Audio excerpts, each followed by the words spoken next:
Welcome back. Champions League football is back, and as you know, every single year, there's always one team that is a dark horse. And this year, I know that Stuttgart is going to be the dark horse of this year's Champions League. I'm going to tell you why. First off, look at the transfer window they got this summer. Look at the guys they brought in and they sold.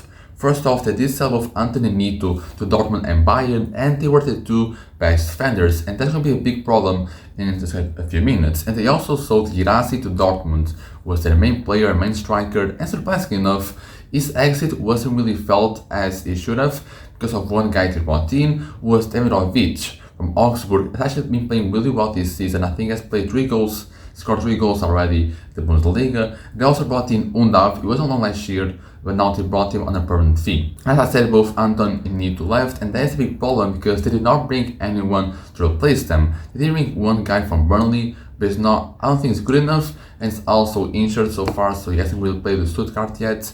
So with losing their 2 best defenders and not bringing anyone to replace them, there's a big problem in Stuttgart, which is their defense. I think that's definitely their biggest weak point into the game. I think that's going to be the main obstacle for them to kind of get past, for them to reach the dark horse status in the Champions League. Because we could see from this season so far, they conceded way too many goals they should have, maybe because of the defensive system and maybe because of the goalkeeper Nubel, who is not that good now. And it's a big reason why in the Bundesliga they only win 1 game out of 3. In the Champions League they conceded 3 goals to Real Madrid.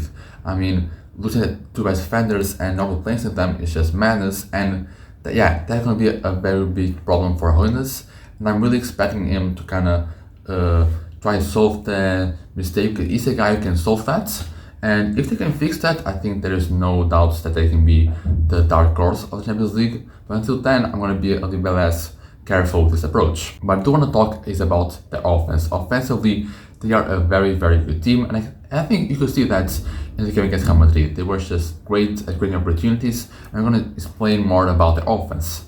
In the formations, it's actually very unusual. They've played in a 4-3-3, a 4-2-3-1, 4-4-2 so far this season. 3 formations, actually very unusual. I think they played 5 games in this season, so they played 3 formations already. I think this speaks a lot about how Hoeneß is as a coach and how Stuttgart is built as a team. They're a very versatile team, and as a team that's going to rely so much on their offense, I think there is a very strong point or a very big green flag, because if your offense is just very predictable, it's going to become very stagnant. The teams are going to be able to read your offense easier, and they're going to know how to stop you, and they're going to do that way more. But Stuttgart, they don't really do that. They switch it around a lot.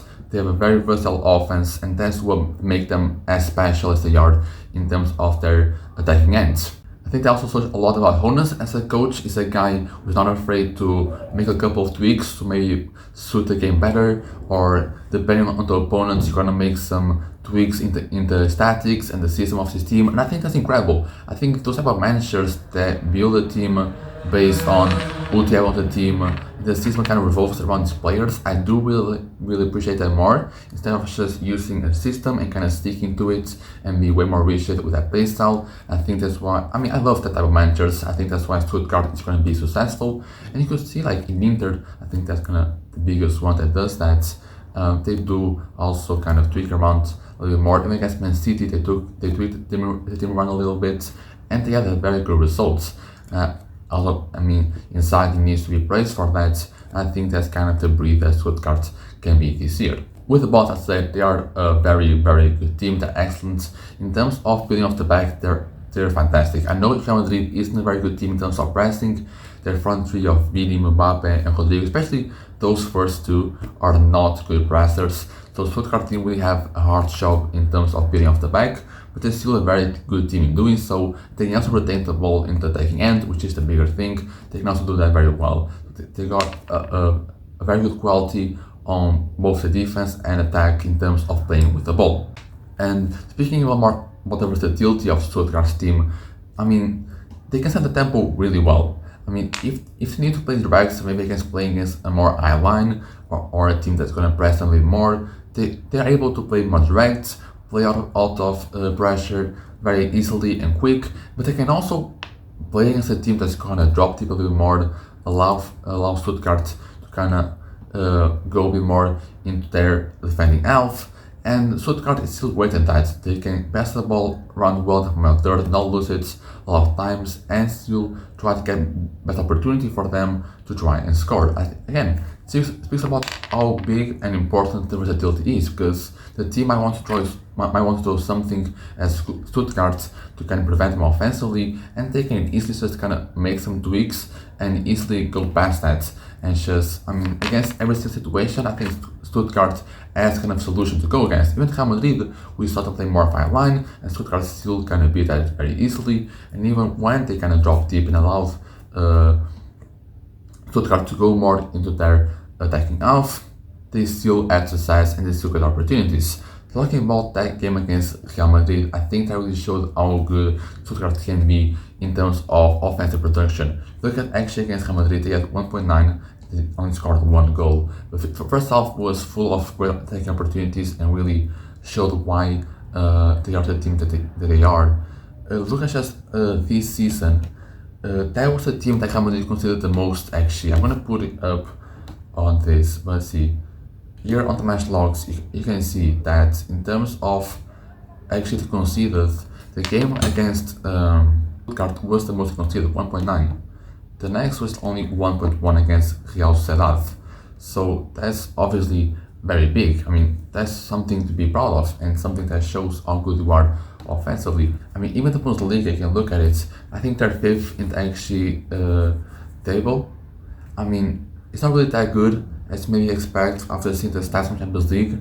Also something that maybe the defense doesn't really allow them to do, because defensively, I said defensively they are very weak, and I think that's going to be the main thing they're going to work towards. If they can get the finishing kind of tweaked, I think they can be very easily locked. Also want to talk about their schedule, because the Dark Horse, let's be honest, they kind of need kind of an easier schedule to make a deep run. And if you look at the teams they're playing against in this league phase, they play against obviously Real Madrid, which is obviously their biggest game they're going to play in the league phase. After going to be Juventus, next going to be Sparta Prague. Not a really good team, I think is very achievable a win.